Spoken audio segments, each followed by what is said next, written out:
Next, I have the privilege of presenting the Edward Padrón Award. Campus Compact is pleased to award Dr. Lane A. Glenn, President of Northern Essex Community College in Massachusetts, the Eduardo J. Padrón Award for Presidential Leadership. President Glenn is recognized as Massachusetts' longest-serving community college president, where his leadership and dedication to equity have made an indelible mark, not just on the communities NECC serves, but across Massachusetts in its educational institutions. And I know that for a fact because I have the privilege of working alongside Len, and he is a valued colleague, a wise leader, and a true community impact citizen. Congratulations, President Glenn.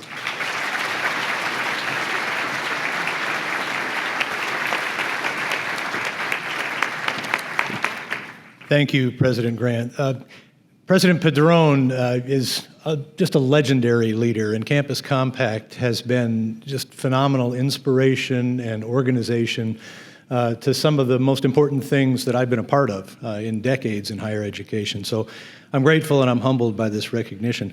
The selection criteria for the Eduardo J. Padrón Award includes an array of personal and professional qualities that probably no individual other than President Padrón possesses. You should know that.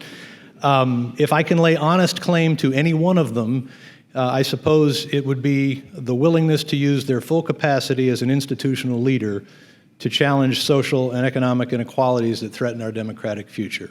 Yes, I do that.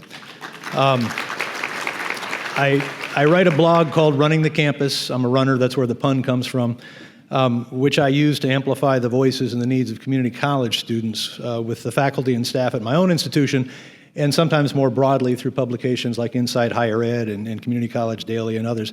The stories from Running the Campus have indeed produced some results that are having an impact, like the recent passage of the tuition equity bill in Massachusetts, which now provides in-state tuition and access to financial aid for our undocumented students, and the creation of something called the Success Program, which stands for Supporting Urgent Community College Equity Through Student Services. It now distributes millions of dollars each year across our 15 community colleges, and the results are tangible. Over the last 4 years, it has demonstrated 10% increases in retention and persistence for low-income Black and Hispanic students.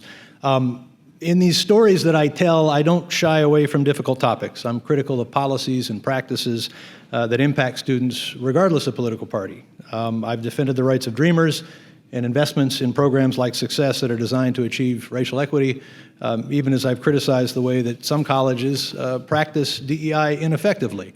There's understandable concern right now, as you've heard on this stage today, about whether and how college leaders should speak publicly about controversial issues, especially in the face of an administration in Washington, D.C. that is more hostile toward higher education than any of us have known in our lifetimes.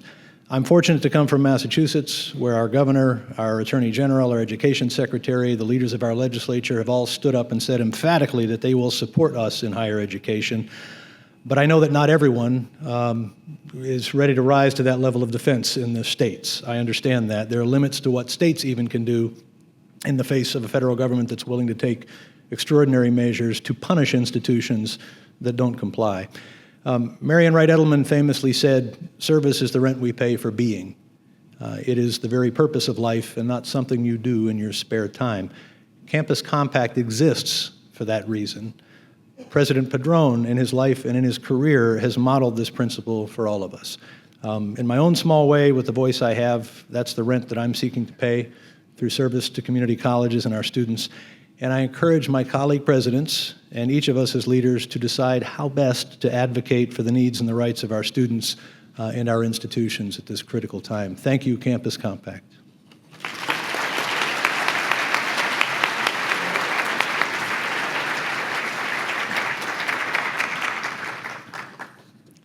Thank you, Lane.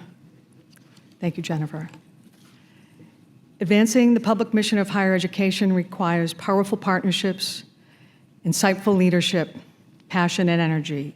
And we do much better when we break down those silos and embrace the shared goals to make this progress together, as both of you do in the work that you do, leading your institutions and being champions in higher education. Thank you for your work, for your inspiration, and thanks for the infinite hope. Congratulations again.